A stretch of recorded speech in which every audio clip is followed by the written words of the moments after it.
वन्दे शुद्धभाषधरं दिव्यार्धकाकृतिं शिखा मन्दत्रयोपेतं रश्मिमध्वकराञ्चितं निर्माद्यस्य हितोऽन्वयात् इतरतश्चार्थेष्वविघ्नस्वरात् येने ब्रह्मफलाय आदिकवये विश्यन्ति सूरयः तेजो वारिमृदां यथा विनिमयो यत्र त्रिसर्गो मृषा धाम्ना स्वेन सदा निरस्तकुहकं सत्यं परं धीमहि सृष्टिस्थित्यप्ययेह नियतितृषितमो बन्धमोक्षाश्च यस्मात् अस्य श्री ब्रह्मरुद्रप्रभृति सुरनरद्वीषशत्रुत्मकस्य विष्णोर्व्यस्ता समस्ताः सकलगुणनिधिः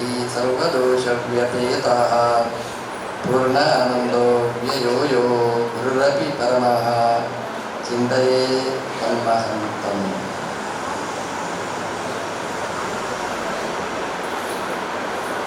तमो हनुमान् नाम द्वितीयो भीमैव च पूर्णप्रज्ञः तृतीयस्तु भगवत्कार्यसाधकः ब्रह्मचर्य हरिप्रीति सुविद्यावादिशालिनः इष्टदानकष्टहर्तॄन्नः विद्यामान्याः आपादमौलिपर्यन्तं गुरूणामाकृतिं स्मरेत् तेन विघ्नाः प्रणश्यन्ति सिद्ध्यन्ति च मनोरथाः।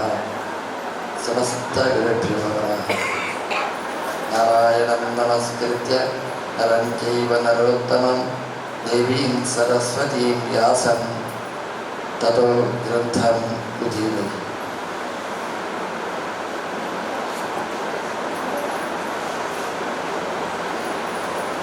धर्मप्रोचितकैतवः अत्र परमः। ಶ್ರೀಮದ್ಭಾಗವತದಲ್ಲಿ ಹೇಳುವ ಧರ್ಮ ಅದು ಯಾವುದು? ಪ್ರೋಚಿತ ಕೈತವ, ಅದು ಪರಮ ಅಂತ ಹೇಳಿದ ಆ ಭಾಗವತ ಧರ್ಮವನ್ನು ಭಾಗವತವೇ ವಿವರಿಸಿ ಏಕಾದಶ ಸ್ಕಂದದಲ್ಲಿ ಭಾಗವತ ಅವಧೂತರ ಮಾತಿನ ಮೂಲಕ ನಮಗೆ ವಿವರಣೆಯನ್ನು ನೀಡಿದೆ. ಏನು ಧರ್ಮ ಅಂದರೆ ಏನು? ಧರ್ಮ ಅಂತಂದರೆ ಸರ್ವ ಸಮರ್ಪಣೆ, ಇದು ಧರ್ಮ. ಸರ್ವ ಸಮರ್ಪಣೆ ಅಂತಂದರೆ ನಮ್ಮನ್ನೇ ನಾವು ಸಮರ್ಪಣೆ ಮಾಡೋದು, ಅಥವಾ ನಮಗೆ ಸಂಬಂಧಪಟ್ಟ ವಸ್ತುವನ್ನು ಸಮರ್ಪಣೆ ಮಾಡುವಂಥದ್ದು. ನಮಗೆ ಸಂಬಂಧಪಟ್ಟ ವಸ್ತು ಅಂದರೆ ಯಾವುದು? ನಮಗೆ ಇಷ್ಟವಾದ ವಸ್ತು, ಅಥವಾ ನಾವು ಮಾಡುವ ಕ್ರಿಯೆಗಳು, ಅಥವಾ ನಮಗೆ ಬಂದಿರತಕ್ಕಂತಹ ಗುಣಗಳು, ಇದನ್ನು ಭಗವಂತನಿಗೆ ನಾವು ಸಮರ್ಪಣೆ ಮಾಡಬೇಕು. ಆತ್ಮ ಸಮರ್ಪಣೆ, ಆತ್ಮೀಯ ಸಮರ್ಪಣೆ, ಇಷ್ಟ ಸಮರ್ಪಣೆ, ಕ್ರಿಯಾ ಸಮರ್ಪಣೆ, ಗುಣ ಸಮರ್ಪಣೆ ಅಂತ ಅದನ್ನು ವಿಶ್ಲೇಷಣೆ ಮಾಡಿದೆ. ಅದರಲ್ಲಿ ಕ್ರಿಯಾ ಸಮರ್ಪಣೆ ಬಹಳ ಮುಖ್ಯವಾದ ಒಂದು ಸಮರ್ಪಣೆ. ನಮ್ಮ ಕ್ರಿಯೆಗಳನ್ನು ಭಗವಂತನಿಗೆ ಸಮರ್ಪಣೆ ಮಾಡುವುದು. ಕ್ರಿಯೆಗಳು ಅಂದರೆ ಯಾವುದೆಲ್ಲ ಕ್ರಿಯೆಗಳು, ಅದನ್ನು ಭಾಗವತವೇ ಪಟ್ಟಿ ಮಾಡಿ ಹೇಳಿದೆ. ನಮ್ಮಲ್ಲಿ ನಾವು ಪೂಜೆನೋ ಮಂತ್ರನೋ ಪಾರಾಯಣನೋ ಮಾಡಿದ ಮೇಲೆ ಹೇಳುವ ಶ್ಲೋಕ, ಅದು ಪ್ರಸಿದ್ಧವಾದ, ಅದು ಕವಿ ಅನ್ನುವಂತಹ ಅವಧೂತ ನಿಮಿಗಳಿಗೆ ಹೇಳಿರ್ತಕ್ಕಂತಹದ್ದು. ಕಾಯೇನ ವಾಚ ಮನಸ ಇಂದ್ರಿಯೈರ್ವ ಬುದ್ಧ್ಯ ಆತ್ಮನಾವ ಅನುಸೃತ ಸ್ವಭಾವಂ ಕರೋತಿ ಯದ್ಯತ್ ಸಕಲಂ ಪರಸ್ಮೈ ನಾರಾಯಣಾಯೇತಿ ಸಮರ್ಪಯೇತ್ ತತ್. ಕವಿಗಳು ಹೇಳಿದ್ದು ಎಲ್ಲವನ್ನೂ ಭಗವಂತನಿಗೆ ಸಮರ್ಪಣೆ ಮಾಡಬೇಕು. ನಮ್ಮಲ್ಲಿ ಏನಿದೆ ಅಂತಂದರೆ ನಾನೇ ಮಾಡಿದ್ದು ಎಲ್ಲ ಅನ್ನುವ ಭಾವ ನಮ್ಮಲ್ಲಿ ಇದೆ. ಅದನ್ನು ಅವರು ಬಿಡಿಸಿ ಬಿಡಿಸಿ ನಮಗೆ ವಿವರಿಸಿದ್ದಾರೆ. ನಂದು ಅಂದರೆ ನಾನು ಮಾಡಿದ್ದು ಅಂತ ನಾವು ಹೇಳ್ತೇವಲ್ಲ, ನಾನು ಮಾಡಿದ್ದು ಅಂತಂದರೆ ನೀನು ಏನು ಮಾಡಿದೆ, ಹೇಗೆ ಮಾಡಿದಿ, ಸ್ವಲ್ಪ ಬಿಡಿಸಿ ಹೇಳು ಅಂತ ಕವಿಗಳು ಹೇಳ್ತಾರೆ. ನಾನು ಮಾಡಿದ್ದು ಅಂತಂದ್ರೆ ಈ ಶರೀರದಿಂದ ನಾನು ಮಾಡಿದೆ ಅಂತ ಹೇಳಬೇಕು.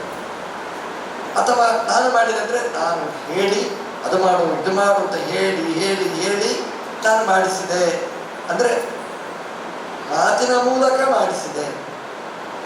ನನ್ನ ಮನಸ್ಸಿನ ಸಂಕಲ್ಪ ಶಕ್ತಿಯಿಂದ ನಾನು ಮಾಡಿಸಿದೆ, ನನ್ನ ಬುದ್ಧಿಯಿಂದ ನಾನು ಮಾಡಿಸಿದೆ. ಹೀಗೆಲ್ಲ ನಾವು ಹೇಳಬೇಕು. ಸಾಮಾನ್ಯವಾಗಿ ಹಾಗೆ ನಾನು ಮಾಡಿದೆ ಅಂದರೆ ನನ್ನ ಕೈಯಿಂದ, ನನ್ನ ಕಾಲಿನಿಂದ, ನನ್ನ ದೇಹದಿಂದ ನಾನು ಮಾಡಿದೆ, ಇದು ಹೇಳುವ ಕ್ರಮ ನಮಗೆ. ಅದನ್ನು ಅವರು ಹೇಳಿದರು. ಕಾಯೇನ, ಕಾಯೇನ ಅಂದರೆ ನನ್ನ ಶರೀರ. ಈ ಶರೀರದ ಮೂಲಕ ನಾವು ಎಲ್ಲವನ್ನೂ ಮಾಡ್ತೇವೆ. ಅಂದರೆ ನಾನೇ ಮಾಡಿದ್ದು ಅಂದರೆ ಏನು?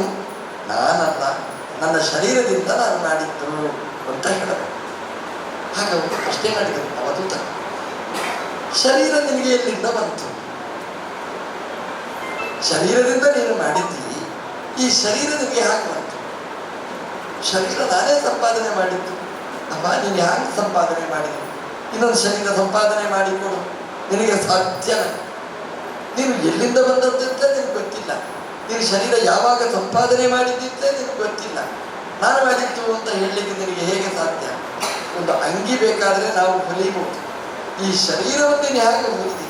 ನಾನು ಹೇಗೆ ತಯಾರು ಮಾಡಿದೆ? ಸಾಧ್ಯನ ಇದನ್ನು ಮಾಡಲಿಕ್ಕೆ? ನಾವು ಬರುವಾಗಲೇ ಇದು ಹಾಕಿಕೊಂಡು ಬಂದ ಅಂಗಿ, ಇದನ್ನು ಯಾರು ಕೊಟ್ಟದ್ದಲ್ಲ. ಹಾಗಾಗಿ ನಾನು ತಯಾರು ಮಾಡಿದ ಅಂಗಿದು, ನನ್ನ ಶರೀರ ನಾನು ತಯಾರು ಮಾಡಿದ್ದು.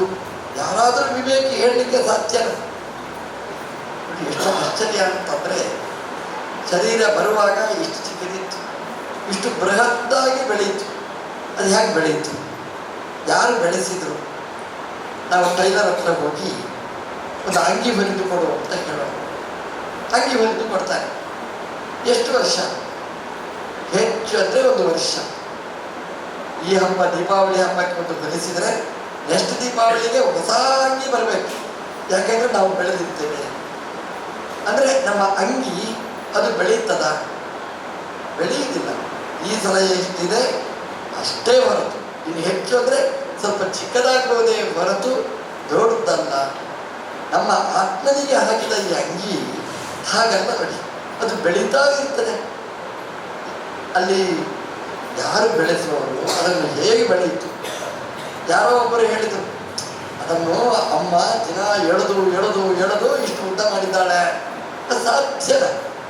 ಅದು ಎಲಾಸ್ಟಿಕ್ ಎಳೆದರೆ ಅದು ಉದ್ದ ಆಗಬೇಕು ಹೊರತು ಅದು ಪ್ರಪೋರ್ಷನ್ ಆಗಿದೆ ಯಾಕೆ ಬೆಳೆಯಿತು? ಇದು ನಾವು ಮಾಡಿಕೊಳ್ಬೇಕಾದಂತಹ ಪ್ರಶ್ನೆ ಇದು. ಅದು ಎಲ್ಲೆಲ್ಲಿ ಎಷ್ಟೆಷ್ಟು ಬೆಳೆಯಬೇಕೋ ಅಷ್ಟಷ್ಟು ಬೆಳೆಸುವ ಶಕ್ತಿ ಅದು ಯಾರ್ದದು? ನಮ್ದಲ್ಲ. ಈ ಶರೀರ ಯಾರಿಂದ ಬಂತು ಗೊತ್ತಾಗುವುದಿಲ್ಲ. ಈ ಶರೀರದಲ್ಲಿ ಎಲ್ಲಿಯೂ ಸ್ಟಿಚಸ್ ಕಾಣಿಸುವುದಿಲ್ಲ. ನಾವೊಂದು ಅಂಗಿ ಹೊಲಿದರೆ ಸ್ಟಿಚಸ್ ಕಾಣಿಸ್ತದೆ, ನೂಲೇ ಜಾಸ್ತಿ ಅದರಲ್ಲಿ ವಸ್ತುವಿಗಿಂತ. ಇಲ್ಲಿ ಎಲ್ಲಿಯೂ ಒಂದು ಸ್ಟಿಚಸ್ ಕಾಣಿಸುವುದಿಲ್ಲ. ಇದರ ಒಳಗೆ ಎಷ್ಟು ತುಂಬಿಸಿದ್ದಾನೆ, ಎಷ್ಟು ಪದಾರ್ಥಗಳು ಇದರ ಒಳಗಿದೆ, ಅದೆಲ್ಲ ತುಂಬಿಸುವುದು ಯಾರು? ಈ ಡಾಕ್ಟರು ಇದನ್ನು ಬಿಚ್ಚುತ್ತಾರೆ. ಬಿಚ್ಚಿದ ಮೇಲೆ ಅವ್ರಿಗೆ ಇಡ್ಲಿಕ್ಕೆ ಕಷ್ಟ ಆಗುತ್ತೆ. ಎಲ್ಲಿ ಇಡೋದು ಇಷ್ಟು ಅಂತ ಅಷ್ಟನ್ನು ತುಂಬಿಸ್ಬೇಕು. ನಾವೊಂದು ಗೋಣಿ ಪ್ಯಾಕ್ ಮಾಡಿದರೆ ಅಲ್ಲಿ ಸ್ಟಿಚಸ್ ಕಾಣಿಸ್ತದೆ. ಪುನಃ ಡಾಕ್ಟ್ರು ಇದನ್ನು ಹೊಲಿದರೆ ಸ್ಟಿಚಸ್ ಕಾಣಿಸ್ತದೆ. ಇದರ ಒಳಗೆ ಈ ವಸ್ತುವನ್ನು ಬೆಳೆಸಿದವ ಯಾರು, ಇಟ್ಟವ ಯಾರು? ಇದನ್ನು ನಾವು ಪ್ರಶ್ನೆ ಮಾಡಿಕೊಂಡರೆ ಈ ಕಾಯ ನಮ್ದಲ್ಲ, ಇದು ನಮ್ದ ಸೃಷ್ಟಿ ಅಲ್ಲ, ಇದು ಯಾರ ಸೃಷ್ಟಿ ಅಂತ.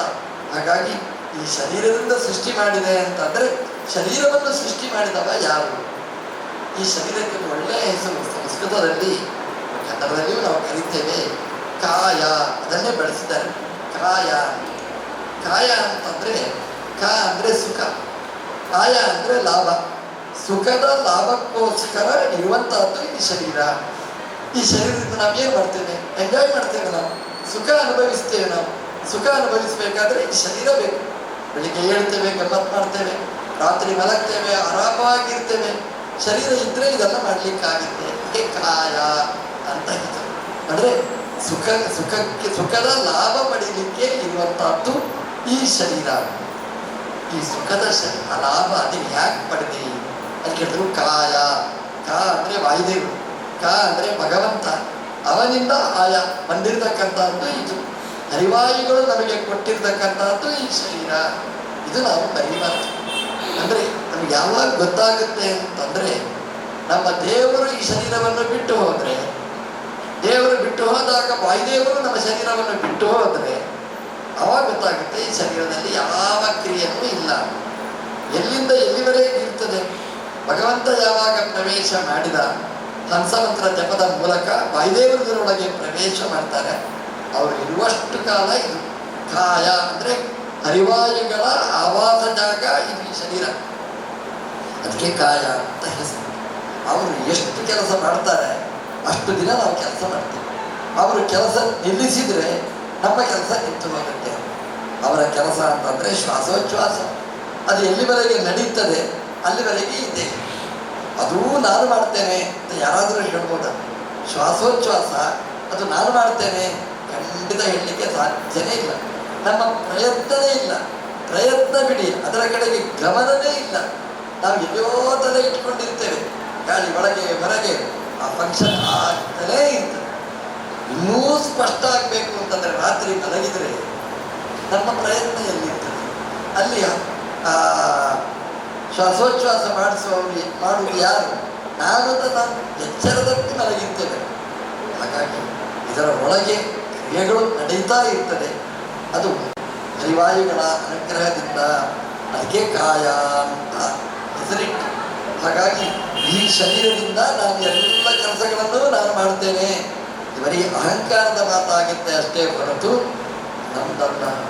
ಯಾವಾಗ ಗೊತ್ತಾಗುತ್ತೆ ಗೊತ್ತಾ ನನ್ನಿಂದ ಅಲ್ಲ ಅಂತ? ಎಲ್ಲೋ ಒಂದು ದಾರಿ ಬಿದ್ದಿರ್ತೇವೆ, ಕಾಲು ನೋವಾಯಿತು, ಮಾಡಿ ನೀನು ಕಾಲು ನೋವಾಯಿತು, ಯಾರು ಬಿದ್ದದ್ದು? ದೇವರು ಬೀಳಿಸಿದ. ನಾವು ಹೇಳೋದು ಹಾಗೆ, ಬಿದ್ದಾಗ ನಾನು ಬಿದ್ದದ್ದಲ್ಲ. ದೇವರಿಗೆ ಬೇರೆ ಕೆಲಸ ಇಲ್ಲ, ನಮಗೆ ಹಿಂಸೆ ಕೊಡಲಿಕ್ಕೇ ದೇವರು ಇರ್ತಾನೆ. ಹಾಗಾಗಿ ದೇಹದಲ್ಲಿ ಅದನ್ನು ದುಡಿಸುವವ ಒಬ್ಬ ಇದ್ದಾನೆ. ಅವನ ಪ್ರೇರಣೆಯ ಪ್ರಕಾರ ಈ ಶರೀರದಲ್ಲಿ ಕ್ರಿಯೆಗಳೆಲ್ಲ ನಡೀತದೆ. ಇದು ನಾವು ನೆನಪಿಟ್ಟುಕೊಂಡು ಕಾಯಿನ ಮೊದಲು ಹೇಳಿದೆ. ಸುಖಕ್ಕೆ ಸಾಧನವಾದ ಹರಿವಾಯುಗಳ ಅಧಿಷ್ಠಾನವಾದ ಈ ಶರೀರದಿಂದ ನಡೀತದೆ. ನಾನು ಮಾಡಿದ್ದಲ್ಲ, ಅದು ನಡೀತದೆ. ಯಾರು ಮಾಡಿದ ಅಂತಂದರೆ ಅದಕ್ಕೆ ಹೇಳ್ತಾರೆ ಕೊನೆ ನೋಡಿ, ಅನುಸೃತ ಸ್ವಭಾವಂ. ಇಷ್ಟಿರ್ತಾರೆ, ತುಂಬ ಚೆನ್ನಾಗಿ ವ್ಯಾಖ್ಯಾನ ಮಾಡ್ತಾರೆ. ಅನುಸೃತ ಸ್ವಭಾವಂ, ಸ್ವಭಾವಂ ಅನುಸೃತ. ನಮ್ಮಲ್ಲಿ ಕ್ರಿಯೆ ನಡೀತದೆ. ಹೇಗೆ ನಡೀತದೆ? ಸ್ವಭಾವಕ್ಕೆ ಅನುಗುಣವಾಗಿ ನಡೀತದೆ. ನಾವು ಮಾಡಿದ ಹಿಂದಿನ ಜನ್ಮದ ಕರ್ಮ ಅಥವಾ ನಮ್ಮ ಯೋಗ್ಯತೆ, ಅದಕ್ಕೆ ಅನುಗುಣವಾಗಿ ಎಲ್ಲ ಕರ್ಮಗಳು ನಡೀತದೆ. ಅನುಸೃತ ಸ್ವಭಾವ. ಸ್ವಭಾವ ಅಂದರೆ ನಮ್ಮ ಯೋಗ್ಯತೆ, ಆ ಯೋಗ್ಯತೆಗೆ ಅನುಗುಣವಾಗಿ ಅಂತ ಒಂದು ವ್ಯಾಖ್ಯೆ. ಸ್ವಭಾವ ಅಂತಂದರೆ ಪರಮಾತ್ಮ, ಅವನ ಪ್ರೇರಣೆಗೆ ಅನುಗುಣವಾಗಿ ಇಲ್ಲೆಲ್ಲ ಕರ್ಮಗಳಾಗುತ್ತೆ. ಭಾವ ಅಂದರೆ ಪದಾರ್ಥ, ವಸ್ತು. ಸ್ವ ಅಂದರೆ ಸ್ವತಂತ್ರ, ಸ್ವಹ ಸ್ವತಂತ್ರ ಉದ್ದಿಷ್ಟ. ಸ್ವಭಾವ ಅಂದರೆ ಸ್ವತಂತ್ರನಾದ ಭಗವಂತ. ಸ್ವಭಾವಂ ಅನುಸೃತ ಅಂತಂದರೆ ಸ್ವತಂತ್ರನಾದ ಭಗವಂತನ ಪ್ರೇರಣೆಗೆ ಅನುಗುಣವಾಗಿ ಕಾಯೇನ ಕರೋತಿ, ಈ ಶರೀರದಿಂದ ಎಲ್ಲವನ್ನೂ ಮಾಡಿಸ್ತಾನೆ. ಅಂದರೆ ಒಳಗೆ ಕೂತ ಭಗವಂತ ನಮ್ಮ ಹತ್ರ ಮಾಡಿಸ್ತಾನೆ. ಎಲ್ಲ ಅಲ್ಲಿ ಹೋಗು ಇಲ್ಲಿ ಹೋಗು ಎಲ್ಲ ಕರ್ಮಗಳನ್ನು ಮಾಡಿಸ್ತಾನೆ. ವಿಷ್ಟಿಗೃಹೀತ. ನಾವು ಇನ್ನೊಬ್ಬರಿಗೆ ಸಂಬಳ ಕೊಟ್ಟು ಕೆಲಸ ಮಾಡಿಸ್ತೇವೆ, ನಾವು ದುಡಿಸಿಕೊಳ್ತೇವೆ. ನಾವು ಅದು ಮಾಡು ಇದು ಮಾಡು ಆರ್ಡರ್ ಕೊಟ್ಟು ನಾವು ಮಾಡ್ತೇವೆ. ನಾವು ಯಾಕೆಂದರೆ ನಾವು ಸಂಬಳ ಕೊಡ್ತೇವೆ ಅವನಿಗೆ. ಹಾಗಾಗಿ ಮಾಡಲೇಬೇಕು. ಹೇಗೆ ನಾವು ಕೆಲಸ ಮಾಡುವವರ ಹತ್ರ ಕೆಲಸವನ್ನು ಮಾಡಿಸುತ್ತೇವೆ ನಾವು, ಹಾಗೆ ಭಗವಂತ ಈ ಶರೀರವನ್ನು ದುಡಿಸಿಕೊಳ್ತಾನೆ. ದುಡಿಯುವ ಹಾಗೆ ಮಾಡ್ತಾನಂತೆ. ಇದು ಮಾಡು ಮಾಡು ಮಾಡು ಅಂತ. ಕೆಲಸ ಗೊತ್ತಿಲ್ಲದಿದ್ದ ಹಾಗೆ ಆಗಿರುತ್ತೆ ಕೆಲಸಗಳು. ಯಾಕೆಂದರೆ ದೇವರು ನಮ್ಮ ಹತ್ರ ಮಾಡಿಸ್ತಾ ಇರ್ತಾನೆ. ಅದು ಸ್ವಭಾವಂ ಅನುಸೃತ. ಭಗವಂತನ ಪ್ರೇರಣೆಯ ಪ್ರಕಾರ ಶರೀರದಿಂದ ಎಲ್ಲ ಕ್ರಿಯೆಗಳು ಆಗುವುದು. ಕೆಲಸ ನಾವು ಅಲ್ಲಿ ಹೋಗ್ತೇವೆ ಇಲ್ಲಿ ಬರ್ತೇವೆ, ಯಾಕೆ ಹೋದ್ವಿ ಅಂದರೆ ಗೊತ್ತಾಗುವುದಿಲ್ಲ ನಮಗೆ. ಅದು ಗೊತ್ತಿಲ್ಲದಿದ್ದಾಗೆ ಆಗುವಂತಹ ಕ್ರಿಯೆಗಳು ಸಹಜವಾಗಿ ಆಗ್ತದೆ. ಅದು ಸ್ವಭಾವಂ ಅನುಸೃತ. ಸ್ವತಂತ್ರನಾದ ಭಗವಂತನ ಪ್ರೇರಣೆಯ ಪ್ರಕಾರ ನಮ್ಮಲ್ಲಿ ಎಲ್ಲ ಕರ್ಮಗಳು ನಡೀತದೆ. ಹಾಗಾಗಿ ಕಾಯೇನ ಕರೋತಿ, ಈ ಶರೀರದಿಂದ ಕರ್ಮಗಳನ್ನು ಮಾಡ್ತಾನೆ. ಹೇಗೆ ಮಾಡ್ತಾನೆ? ಸ್ವಭಾವಮನುಸೃತಃ ಇದನ್ನು ಅನ್ವಯ ಮಾಡಿಕೊಳ್ಳಬೇಕು.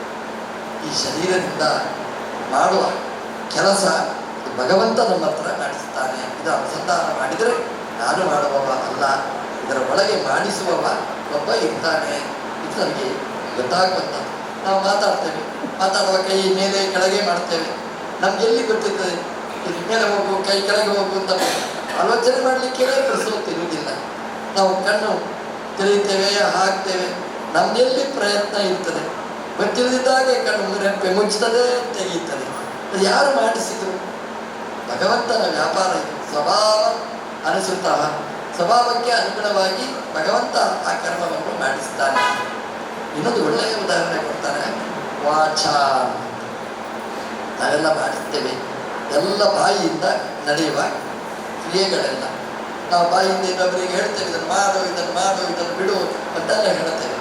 ನಾಲಿಗೆಯ ಮೂಲಕ ನಾವು ಮಾಡುವ ಕರ್ಮಗಳು ವಾಚ ಅಂತ ಹೇಳ್ತಾರೆ.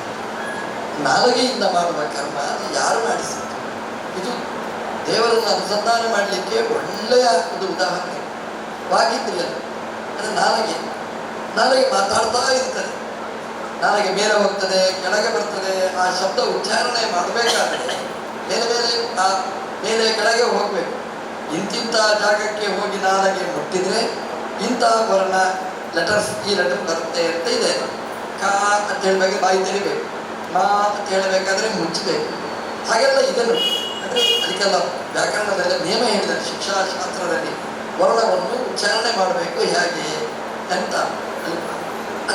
ನಮ್ದೆಲ್ಲಿದೆ ಪ್ರಯತ್ನ?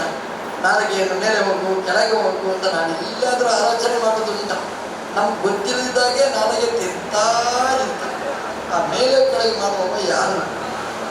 ಯಾರೊಬ್ಬ ಹೇಳಿದ, ನಾನೇ ಮಾಡೋದು. ತಪ್ಪಿ ಹೋಗಿ ಹೇಳ್ತಾ ಇರ್ಬೇಕು ಕೆಲಸ ಗೊತ್ತಿಲ್ಲದಿದ್ದಾಗೆ. ಭೀಮ ದುರ್ಯೋಧನನ್ನು ಕೊಂದ ಅಂತ ಹೇಳಬೇಕಾದಲ್ಲಿ ದುರ್ಯೋಧನ ಭೀಮನನ್ನು ಕೊಂದ ಅಂತ ಹೇಳ್ತಾರೆ. ದುರ್ಯೋಧನ ಭೀಮನನ್ನು ಕೊಂದ ಅಂತ ಹೇಳ್ತಾರೆ. ಅದೇನು ಹೇಳಿದೆ ಪದೇತ ಹೇಳಿದ್ದ. ನಾವು ಹೇಳ್ತೇವೆ, ಹೇಳಿದ ಮೇಲೆ ನಾಲಿಗೆ ಕಚ್ಚಿಕೊಳ್ತೇವೆ. ವಾರಿ ಅಂತ ಹೇಳುತ್ತೆ. ಅದು ಯಾರು ಹೇಳಿದ್ದು ನೋಡಿ? ನಾನು ಹೇಳಿದ್ದ. ನನಗೆ ಗೊತ್ತಿಲ್ಲದಿದ್ದಾಗೆ ಹೇಳುವಂಥದ್ದು ಬೈ ಮಿಸ್ಟೇಕ್ ಅಂತ ಒಳ್ಳೆಯ ಶಬ್ದ ಇದೆ ನಮ್ಮಲ್ಲಿ. ಅದು ಯಾರು ಮಾಡಿದಿರೋದು? ಅದು ಮಾಡಿದವ ಯಾರು? ಈ ಪ್ರಶ್ನೆ ನಾವು ಮಾಡಿಕೊಳ್ಬೇಕು. ಎಷ್ಟೋ ಸಲ ಹೇಳಬಾರದನ್ನು ಹೇಳಿ ನಾಲಿಗೆ ಕಚ್ಚಿಕೊಳ್ಳುವ ಪ್ರಸಂಗಗಳು ನಮ್ಮಲ್ಲಿ ಇರ್ತದೆ. ನಾಲಿಗೆಯಲ್ಲಿ ಬರ್ತಕ್ಕಂತಹ ಶಬ್ದಗಳು ಅದನ್ನು ಯಾರು ಮಾಡ್ತಾರೆ? ಅದನ್ನು ಆಲೋಚನೆ ಮಾಡಿದರೆ ನನ್ನ ಕ್ರಿಯೆ ಅಲ್ಲ, ಅದು ಭಗವಂತನ. ಎಷ್ಟು ಕಾಲ ನಮ್ಮ ಹತ್ರ ಮಾಡಿಸ್ತಾನೆ ಅಷ್ಟು ಕಾಲ ನಾಲಿಗೆ ಮಾತಾಡುತ್ತೆ. ನಾಲಿಗೆ ಸುಸ್ತಾಯಿತು ಅಂತಂದರೆ ನಿಂತು ಹೋಗುತ್ತೆ, ಮತ್ತು ಮಾತಾಡಲಿಕ್ಕೇನೆ ಆಗುವುದಿಲ್ಲ. ಮನುಷ್ಯನ ಶರೀರ ಬಿಡಿ, ಬೇರೆ ಪ್ರಾಣಿಗಳದ್ದು ಶರೀರ ನೋಡಿದ್ದೀವಿ. ನಾಲಿಗೆ ಇದೆ, ಅವುಗಳಿಗೆ ಆಹಾರ ತಿಂತವೆ, ಆದರೆ ಮಾತಾಡಲಿಕ್ಕೆ ಆಗುವುದಿಲ್ಲ. ಯಾಕೆ ಆಗುವುದಿಲ್ಲ? ಮನುಷ್ಯನಿಗೆ ಮಾತ್ರ ಯಾಕೆ ಆಗುತ್ತೆ? ವಾಚ ಅಂದರೆ ಮಾತಿನ ನಾಲಿಗೆಯ ಮೂಲಕ ನಾವು ಏನು ಕ್ರಿಯೆಗಳನ್ನು ನಾವು ಮಾಡ್ತೇವೆ ಅದೆಲ್ಲ ಭಗವಂತನ ಅಧೀನ. ನಾಲಿಗೆಯಿಂದ ತಿನ್ನುವುದಿರ್ಬೋದು, ನಾಲಿಗೆಯಿಂದ ಮಾತಾಡುವುದಿರ್ಬೋದು, ಇದರಲ್ಲಿ ಏನೇನು ನಡೆಯುತ್ತದೆ ಅದೆಲ್ಲ ಭಗವಂತನ ಅನುಗ್ರಹದಿಂದ. ಧ್ರುವ ತಪಸ್ಸು ಮಾಡ್ತಾನೆ, ದೇವರು ಬರೀತಾನೆ. ಒಲಿದ ಮೇಲೆ ದೇವರು ಹೇಳ್ತಾರೆ, ನೀನು ಮಾತಾಡು. ಧ್ರುವನಿಗೆ ಮಾತಾಡಲಿಕ್ಕೆ ಆಗುವುದಿಲ್ಲ ಅಂತ ಸ್ತಬ್ಧನಾಗಿ ಕೂತಿದ್ದ. ದೇವರು ಹೇಳಿದಾಗ ನನಗೆ ಅರ್ಜೆಂಟ್, ಲೇಟ್ ಆಗುತ್ತೆ. ಧ್ರುವ ಹೇಳ್ತಾನೆ ಮಾತಾಡಲಿಕ್ಕೆ ಆಗುವುದಿಲ್ಲ, ನೀವು ಒತ್ತಾಡ್ತಾ ಇರ್ತಾನೆ. ಆಗ ನಮ್ಮ ದೇವರು ಎಲ್ಲಕ್ಕೆ ಶಂಕಸ್ಪರ್ಶ ಮಾಡಿದರೆ ಅವನು ಮಾತಾಡ್ತಾನೆ. ಅಂದರೆ ದೇವರು ಮಾತಾಡಿಸಿದರೆ ಮಾತಾಡಲಿಕ್ಕಾಗುತ್ತೆ, ದೇವರು ಮಾತಾಡಿಸದಿದ್ರೆ ಮಾತಾಡಲಿಕ್ಕೆ ಆಗುವುದಿಲ್ಲ. ಆ ಶಂಕದಲ್ಲಿ ಲಕ್ಷ್ಮೀದೇವಿ ಇರ್ತಾಳೆ ಅಂತ. ಲಕ್ಷ್ಮಿಯ ಸಂಪರ್ಕ ಆದಾಗ ನಾಲಿಗೆ ಮಾತಾಡಿತು. ಅಂದರೆ ಭಗವಂತ ಲಕ್ಷ್ಮೀದೇವಿಯ ಮೂಲಕ ನಾಲಿಗೆಯಲ್ಲಿ ನಿಂತು ಮಾತಾಡಿಸ್ತಾನೆ. ಹಾಗಾದರೆ ಮಾತಾಡಬೇಕಾದ್ರೆ ಭಗವಂತನ ಪ್ರೇರಣೆ ಬೇಕು ಅನ್ನೋದು ಭಾಗವತ ನಮಗೆ ಧ್ರುವನ ಕಥೆಯ ಮೂಲಕ ನಮಗೆ ಅದರ ವಿವರಣೆಯನ್ನು ನೀಡಿದೆ. ವಾಕ್ ಅನ್ನುವಂಥದ್ದು, ಮಾತು ಅನ್ನುವಂಥದ್ದು ಬಹಳ ಮುಖ್ಯವಾದ ಇಂದ್ರಿಯ. ಆ ಮಾತಿನ ಇಂದ್ರಿಯ ಭಗವಂತ ಲಾಕ್ ಮಾಡಿದರೆ ಇಷ್ಟು ಕಷ್ಟ ನಮಗೆ. ಏನು ಹೇಳಬೇಕು ಹೇಳಲಿಕ್ಕೆ ಆಗುವುದಿಲ್ಲ, ನಾವು ಒದ್ದಾಡ್ತಾ ಇರ್ತೇವೆ. ಹಾಗಾಗಿ ಇಷ್ಟು ಕೆಲಸ ಭಗವಂತ ಮಾಡಿಸ್ತಾ ಇರ್ತಾನೆ. ಆವಾಗ ಅದನ್ನು ಭಗವಂತನಿಗೆ ನಾವು ಸಮರ್ಪಣೆ ಮಾಡಬೇಕಾಗುತ್ತೆ. ಶರೀರದಿಂದ ಏನು ನಡೆಯಿತು ಕ್ರಿಯೆ ನಾನು ಮಾಡಿದ್ದಲ್ಲ ಸ್ವಾಮಿ, ನೀನು ಮಾಡಿಸಿದ್ದು. ಸ್ವಭಾವಂ ಅನುಸುತ್ತ ವಾಚ, ನಾಲಿಗೆಯಿಂದ ನಾವು ಏನು ಮಾತಾಡುವ ಕ್ರಿಯೆ ಇದೆ ಅದು ಸ್ವಭಾವಂ ಅನುಸುತ್ತ, ನಾನು ಮಾಡಿದ್ದಲ್ಲ. ಸ್ವತಂತ್ರನಾದ ಭಾವನಾದ ನಿನ್ನಿಂದ ನಡೆದಿರ್ತಕ್ಕಂಥದ್ದು ಈ ಕ್ರಿಯೆಗಳು ಅಂತ ಹೀಗೆ ಅನುಸಂಧಾನ ಮಾಡಬೇಕಂತ. ಕಾಯೇನ ವಾಚ ಮನಸ ಇಂದ್ರಿಯೈರ್ವ ಬುದ್ಧಿಯ, ಮನಸ ಬುದ್ಧಿಯವ ಅಂತ ಹೀಗೆ ಯೋಚನೆ ಮಾಡಿ. ಒಳಗಿನ ಎರಡು ಇಂದ್ರಿಯಗಳು ಮನಸ್ಸು ಮತ್ತು ಬುದ್ಧಿ ಅಂತ ಹೇಳ್ತಾರೆ. ಬಹಳ ಮುಖ್ಯವಾದ್ದು. ಆ ಮನಸ್ಸು ಕಣ್ಣಿಗೆ ಕಾಣುವುದಿಲ್ಲ, ಆದರೆ ಸಾಕ್ಷಿ ಅನುಭವ ಗೋಚರ. ನನ್ನ ಮನಸ್ಸಾಕ್ಷಿಯಾಗಿ ಅಂತ ನಾವು ಹೇಳ್ತೇವೆ. ಮನಸ್ಸು ಕಾಣದೇ ಇರುವುದು, ಆದರೆ ಮನಸ್ಸು ಅನುಭವಿಸಿದ್ದ. ಇವತ್ತು ಸಾಯಂಕಾಲ ಬರ್ತೀರಾ? ಯಾಕೆ ಸೋತಿಲ್ಲ? ಮತ್ತೆ ಯಾಕೆ ಬಂದಿಲ್ಲ? ನನಗೆ ಮನಸ್ಸಿಲ್ಲ. ಮನಸ್ಸಿದೆ, ಕೆಲವು ಕಡೆ ಹೋಗ್ಲಿಕ್ಕೆ ಮನಸ್ಸು ಇರ್ತದೆ, ಕೆಲವು ಕಡೆ ಹೋಗ್ಲಿಕ್ಕೆ ಮನಸ್ಸಿಲ್ಲ. ಅನುಭವ ಸಿದ್ಧವಾದದ್ದು ಮನಸ್ಸು.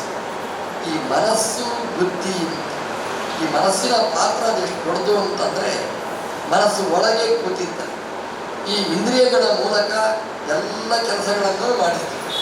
ಒಳಗೆ ಕೂತ ಮನಸ್ಸು ಹೇಳುತ್ತೆ ಕಾಲಿಗೆ, ಅಲ್ಲಿ ಹೋಗು ಇಲ್ಲಿ ಹೋಗು ಅಂತ, ಎಲ್ಲಿ ಬೇಕಾದ್ರೆ ಹೋಗು. ಇನ್ನೊಬ್ಬರು ಹೇಳಿದ್ರೆ ಕೇಳುವುದಿಲ್ಲ. ಆ ಮನಸ್ಸು ಹೇಳಿದ್ರೆ ಆ ಕೈ ಕಾಲು ಅದೆಲ್ಲ ಕ್ರಿಯಾಶೀಲ ಆಗಿದೆ. ಆ ಮನಸ್ಸು ಒಳಗೆ ಕೂತು ಎಲ್ಲವನ್ನೂ ಮಾಡಿಸಿ. ತಪ್ಪಾಗುವುದು ಶಿಕ್ಷೆ ಯಾರಿಗೆ ಅಂದರೆ ಹೊರಗಿದ್ದವರಿಗೆ. ಮನಸ್ಸು ಕಾಲಿಗೆ ಹೇಳಿತು ಹೋಗು ಅಂತ, ಹೋದ. ಅಲ್ಲಿ ದೇವರ ದೀಪ ಹಚ್ಚಿದ್ರು, ತುಪ್ಪ ಇತ್ತು, ನೋಡ್ಲಿಲ್ಲ ಅವನು, ಕಾಲಿಟ್ಟ, ಜಾರಿದ, ಬಿದ್ದ. ಹೇಳಿದ್ದು ಮನಸ್ಸು, ಬಿದ್ದದ್ದು ಕಾಲು. ಹಾಗಾಗಿ ಮನಸ್ಸು ಹೇಳಿದ ಹಾಗೆ ಮಾಡಿ, ಕಾಲು ಬಿದ್ದದ್ದು ನಾವು ನೋಡ್ತೇವೆ. ಕೈಗಳು ಶಿಕ್ಷೆಗೆ ಒಳಗಾಗುವುದು ನಾವು ನೋಡ್ತೇವೆ. ಮನಸ್ಸು ಒಳಗಿರ್ತದೆ, ಕೆಲಸವನ್ನೆಲ್ಲ ಅದು ಮಾಡಿಸ್ತದೆ. ಮನಸ ಈ ದೊಡ್ಡ ದೊಡ್ಡ ಕೋತಿಗಳಿರ್ತವೆ. ದೊಡ್ಡ ಕೋತಿ ಅದಕ್ಕೆ ಒಳಗೆ ಬರಲಿಕ್ಕೆ ಆಗುದಿಲ್ಲ. ಅಲ್ಲಿ ಚಿಕ್ಕ ಚಿಕ್ಕ ಚಿಕ್ಕ ಚಿಕ್ಕ ಕಿಟಕಿಗೆ ಹಾಗೆ ಇರ್ತದೆ. ಅದೇನು ಮಾಡುತ್ತೆ ಅಂದರೆ, ಚಿಕ್ಕ ಕೋತಿ ಇದೆ, ಅದನ್ನು ಒಳಗೆ ಕಲಿಸ್ತದೆ. ಹೋಗು, ಅಲ್ಲಿಂದ ಹಣ್ಣು ಹಂಪಲು ತಿನ್ನುವ ವಸ್ತು ಹಿಡ್ಕೊಂಡು ಬಾ. ಸಿಕ್ಕಿ ಬಿದ್ದರೆ ಚಿಕ್ಕ ಕೋತಿ ಪೆಟ್ಟು ತಿನ್ನುವುದು. ಅದು ಹಣ್ಣು ಹಿಡ್ಕೊಂಡು ಬಂದಿತ್ತು ಅಂತಂದರೆ ತಿನ್ನುವುದು ದೊಡ್ಡ ಕೋತಿ. ಹಾಗಾಗಿ ಫಲ ಎಲ್ಲ ಆ ದೊಡ್ಡ ಕೋತಿಗೆ, ಕೆಲಸ ಎಲ್ಲ ಮಾಡಿಸಿದ್ದು ಚಿಕ್ಕ ಕೋತಿಯ ಫಲ. ಹಾಗೆ ಒಳಗೆ ಕೂತ ಮನಸ್ಸು ಒಂದು ಕೋತಿಯ ಹಾಗೆ. ಹಾಗೆ ಒಳಗೆ ಕೂತು ಎಲ್ಲ ಪ್ರೇರಣೆ ಮಾಡಿ ಇಂದ್ರಿಯಗಳ ಮೂಲಕ ಎಲ್ಲ ಬೇಕಾದ್ದು ಬೇಡವಾದ್ದು ಎಲ್ಲದು ಮಾಡಿಸ್ತದೆ, ಆಟ ಆಡ್ತಾ ಇರ್ತದೆ. ಒಳಗಿರುವ ಆ ಮನಸ್ಸು ಬಹಳ ಮುಖ್ಯವಾದದ್ದು. ಅದರಿಂದ ಆಗುವ ಕ್ರಿಯೆ ಬಹಳ ಮುಖ್ಯವಾದ್ದು. ಆ ಮನಸ್ಸು ಕಾಲಿಗೆ ಹೇಳಿದರೆ ದೇವಸ್ಥಾನಕ್ಕೆ ಹೋಗು, ಅಲ್ಲಿ ಗುಡಿಗೆ ಹೋಗು, ವೃಂದಾವನಕ್ಕೆ ಪ್ರದಕ್ಷಿಣೆ ಬಾ ಅಂತ ಹೇಳಿದರೆ ಕಾಲು ಕೇಳುತ್ತೆ, ಪ್ರಾಮಾಣಿಕವಾಗಿ ಹೇಳ್ತಾರೆ. ಇನ್ನೊಬ್ಬರಿಗೆ ಹೇಳಿದ್ರೆ ಕೇಳೋದೇ. ಆ ಮನಸ್ಸು ಹೇಳುತ್ತೆ, ದೇವಸ್ಥಾನಕ್ಕೆ ದಿನ ಎಂತ ಹೋಗುದು, ವಾಕಿಂಗ್ ಹೋಗೋದಂದ್ರೆ ಅಲ್ಲಿ ಹೋಗುದು. ಹಾಗಾಗಿ ಆ ಮನಸ್ಸಿಗೆ ಅನುಗುಣವಾಗಿ ಬೇರೆ ಇಂದ್ರಿಯಗಳೆಲ್ಲ ಕೆಲಸ ಮಾಡುವಂಥದ್ದು. ಹಾಗಾಗಿ ನಮ್ಮ ಕರ್ಮೇಂದ್ರಿಯಗಳು ಅಥವಾ ಜ್ಞಾನೇಂದ್ರಿಯಗಳಿಗೆ ಮುಖ್ಯವಾದ ಪ್ರೇರಕ ಮತ್ತು ಆ ಮನಸ್ಸು ಒಳಗಿರುವಂಥದ್ದು. ಅದರ ಮೂಲಕ ಕ್ರಿಯೆ. ಅದನ್ನು ಭಾಗವತಕಾರರು ಹೇಳಿದರು, ಮನಸ ಎದ್ದೆತ್ಕರೋತಿ. ಮನಸ್ಸು ಅದು ಮಾಡ್ತದೆ, ಮಾಡಿಸ್ತದೆ. ಅದೆಲ್ಲ ಮಾಡುವುದು ಯಾರು? ಸ್ವಭಾವ ಮನಸ್ಸುತ್ತಲ್ಲ. ಆ ಮನಸ್ಸಿಗೆ ಪ್ರೇರಣೆ ಮಾಡುವವನು ಅದು ಭಗವಂತನೇ ಒಳಗಿನಿಂದ. ಹಾಗಾಗಿ ಆ ಕ್ರಿಯೆ ಅದು ಭಗವಂತ ನಮ್ಮ ಕೈಯಲ್ಲಿಲ್ಲ. ಮನಸ್ಸಾದರೆ, ಮನಸ್ಸು ಇಲ್ಲದಿದ್ದರೆ ನನ್ನ ಕೈಯಲ್ಲಿಲ್ಲ. ಅದು ಭಗವಂತನ ಅಧೀನ. ಇದನ್ನು ಅವರ ಸಂಧಾನ ಮಾಡಬೇಕು. ಮನಸ್ಸನ್ನು ಎರಡು ವಿಭಾಗ ಮಾಡಿದ್ದಾರೆ. ಮನಸ್ಸ ಬುದ್ಧ್ಯಾವ ಅಂತ. ಬುದ್ಧಿ ಅಂತಂದರೆ ಅದು ಆಲೋಚನೆ ಮಾಡುವ ಇಂದ್ರಿಯ. ಮನಸ್ಸು ಅಂತಂದರೆ ಸಂಕಲ್ಪ ಮಾಡ್ತದೆ, ವಿಕಲ್ಪ ಮಾಡ್ತದೆ. ಸಂಕಲ್ಪ ವಿಕಲ್ಪ ಅಂತಂದರೆ ಹೀಗೆ ಮಾಡ್ತೇನೆ ಅಂತ ಹೇಳೋದು ಸಂಕಲ್ಪ. ದಿನ ಅಧಿಕ ಮಾಸದಲ್ಲಿ 100 ಪ್ರದಕ್ಷಿಣೆ ಮಾಡ್ತೇನೆ, ಇದು ಮನಸ್ಸಿನ ಸಂಕಲ್ಪ. ಇವತ್ತು ಬೇಕಾ ಬೇಡವಾ, ಇದು ವಿಕಲ್ಪ, ಅದು ಮನಸ್ಸಿನ ನಡೆಗೆ. ಈ ಬುದ್ಧಿ ಉಂಟು ನೋಡಿ, ಅದು ಸಂಕಲ್ಪ ವಿಕಲ್ಪ ಅಷ್ಟೇ ಅಲ್ಲ, ಅದೆಲ್ಲವನ್ನು ಮಾಡಿಸಲಿಕ್ಕೆ ಬುದ್ಧಿ ಅನ್ನೋದು ಮುಖ್ಯ ಕಾರಣ. ಬುದ್ಧಿ ಅಂದರೆ ನಿರ್ಧಾರ ಮಾಡಿ ಹೇಳುವಂಥದ್ದು.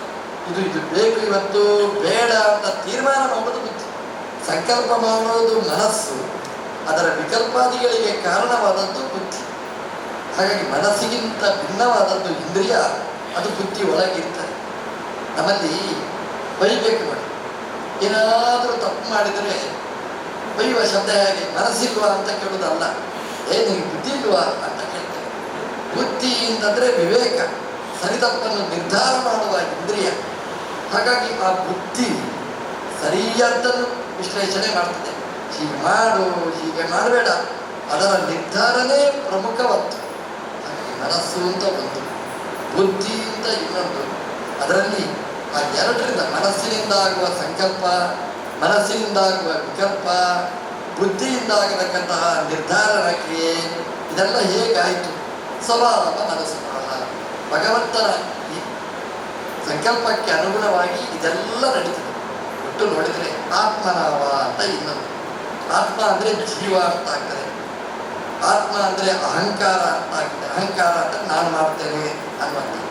ಹೀಗೆ ನಮ್ಮಲ್ಲಿ ಶರೀರದಿಂದ, ವಾಗೀಂದ್ರಿಯದಿಂದ, ಮನಸ್ಸಿನಿಂದ, ಬುದ್ಧಿಯಿಂದ ಅಥವಾ ಅಹಂ ನನ್ನಿಂದ ಜೀವನಿಂದ ಯದ್ಯತ್ ಕರೋತಿ, ಏನೇನು ನಡೀತದೆ ಭಗವಂತನ ಆಜ್ಞೆಯ ಪ್ರಕಾರ, ತತ್ ಸರ್ವಂ ನಾರಾಯಣಾಯ ಇತಿ ಸಮರ್ಪಯತೆ, ಭಗವಂತನಿಗೆ ಅದನ್ನು ಸಮರ್ಪಣೆ ಮಾಡಬೇಕು. ಏನೇನು ಕ್ರಿಯೆಗಳು ನಡೀತದೆ ಅದೆಲ್ಲವನ್ನೂ ಭಗವಂತನಿಗೆ ಸಮರ್ಪಣೆ ಅರ್ಪಣೆ. ಶಬ್ದ ಎಷ್ಟು ಚೆನ್ನಾಗಿದೆ ನೋಡಿ. ಕಾಯೇನ ವಾಚ ಮನಸ ಇಂದ್ರಿಯೇರ್ವ ಬುದ್ಧಿಯ ಆತ್ಮನಾವ ಅನುಸೃತ ಸ್ವಭಾವಂ ಕರೋತಿ ಯದ್ಯತೆ ಅಂತಿದೆ. ಏನೇನು ಮಾಡ್ತಾನೆ ಅದನ್ನೆಲ್ಲ ಸಮರ್ಪಣೆ ಮಾಡಬೇಕು. ನಾವು ಅದನ್ನು ತಿಥಿ ಕೊಡ್ತೇವೆ. ಯದ್ಯತ್ ಕರೋಮಿ ತತ್ತತ್ ನಾರಾಯಣಾಯೇತಿ ಸಮರ್ಪಯಾಮಿ. ಚೇಂಜ್ ಮಾಡ್ತೇನೆ ನನಗೆ ಸರಿಯಾಗಿ. ನಾನು ಏನೇನು ಮಾಡ್ತೇನೆ ಅದೆಲ್ಲವನ್ನು ನಾರಾಯಣ ದೇವರಿಗೆ ಸಮರ್ಪಣೆ ಮಾಡ್ತೇನೆ. ಅಲ್ಲಿ ಯದ್ಯತ್ ಅಂತಿದೆ. ಏನು ಯದ್ಯತ್ ಅಂದರೆ ಏನೇನು ನಮ್ಮಲ್ಲಿ ಎಟ್ಸೆಟ್ರಾ ಇದ್ದ ಹಾಗೆ ಕೆಲವೆಲ್ಲ ಹೇಳಿ ಹೇಳಲಿಕ್ಕಾಗದಿದ್ದದನ್ನು ಅದನ್ನು TTC ಹಾಗೆ ನಾವು ಬರಿತೇವೆ. ಹಾಗೆ ಇಲ್ಲಿ ಯದ್ಯತ್ ಅಂದರೆ ಹಾಗೆ ಏನೇನು ಮಾಡ್ತೇನೆ ಅದೆಲ್ಲ ನಾರಾಯಣನಿಗೆ ಸಮರ್ಪಣೆ ಮಾಡಬೇಕು. ನನ್ನ ಮನಸ್ಸಂತಾನ ಹೇಗಿರ್ಬೇಕಂದ್ರೆ ಯದ್ಯತ್ ಅಂತಂದರೆ, ಈಗ ನಾವೇನು ಕ್ರಿಯೆ ಮಾಡ್ತೇವೆ, ಕೆಲಸ ಮಾಡ್ತೇವೆ, ಅದನ್ನು ಭಗವಂತನಿಗೆ ಸಮರ್ಪಣೆ ಮಾಡಬೇಕು. ಸರಿ, ಅಷ್ಟೇ ಅಲ್ಲ, ಹಿಂದೆ ಮಾಡಿದ ಕರ್ಮ ನಾವು ಓದಲಿಲ್ಲ, ನಮ್ಗೆ ಯಾರು ಹೇಳಲಿಲ್ಲ, ಹಾಗೆ ಅಲ್ಲಿ ಕರ್ಮ ಮಾಡಿದ್ದೇವೆ, ದೇವರಿಗೆ ಸಮರ್ಪಣೆ ಮಾಡಲಿಲ್ಲ. ಏನು ಮಾಡಬೇಕು? ಹಾಗಾದರೆ ಯದ್ಯತೆ ಎಂಬುದರಿಂದ ತೆಕ್ಕೊಳ್ಳಬೇಕು. ಹಿಂದೆ ನಾನು ಏನೇನು ಕರ್ಮಗಳನ್ನು ಮಾಡಿದ್ದೇನೆ ಅದೆಲ್ಲವನ್ನು ಇವತ್ತು ನಾನು ಭಗವಂತನಿಗೆ ಸಮರ್ಪಣೆ ಮಾಡ್ತೇನೆ ಅಂತ ಅನುಸಂಧಾನ ಮಾಡಬೇಕು. ಯದ್ಯತೆ ಅಂದರೆ ಭೂತಕಾಲದಲ್ಲಿ ಹಿಂದಿನ ಕಾನ್ಸ್ಟೆನ್ಸ್ ಏನೇನು ಹಿಂದೆ ಮಾಡಿದ್ದೆ ಅದೆಲ್ಲ ಸ್ವಾಮಿ ನಿನಗೆ ಅರ್ಪಿತ ಅಂತ ಭಗವಂತನಿಗೆ ಅದನ್ನು ನಿವೇದನೆ ಮಾಡಬೇಕು. ಅಷ್ಟೇ ಅಲ್ಲ, ಯದ್ಯತೆ ಅಂದರೆ ಇವತ್ತಲ್ಲ, ನಾಳೆ ನಾಡ್ದು ಅದು ಏನೇನು ಮಾಡ್ತೇನೆ ಅದೆಲ್ಲ ನಿನಗೆ ಸಮರ್ಪಣೆ ಅಂತ ಭಗವಂತನಿಗೆ ಸಮರ್ಪಣೆ ಮಾಡಬೇಕು. ಇವತ್ತು ಬುದ್ಧಿ ಸ್ವಾಸ್ಥ್ಯ ಇರುವಾಗ ಇದನ್ನು ಅನುಸಂಧಾನ ಮಾಡಲಿಕ್ಕಾಗುತ್ತೆ. ಹಿಂದೆ ಬುದ್ಧಿ ಇರಲಿಲ್ಲ, ಹೇಳೋವರಿಲ್ಲ. ಮುಂದೆ ಬುದ್ಧಿ ಸರಿ ಇರ್ತದೆ ಅಂತ ಏನು ಗ್ಯಾರಂಟಿ? ಹಾಗಾಗಿ ಮರ್ತು ಹೋದ್ರೆ ಏನು ಮಾಡೋದು?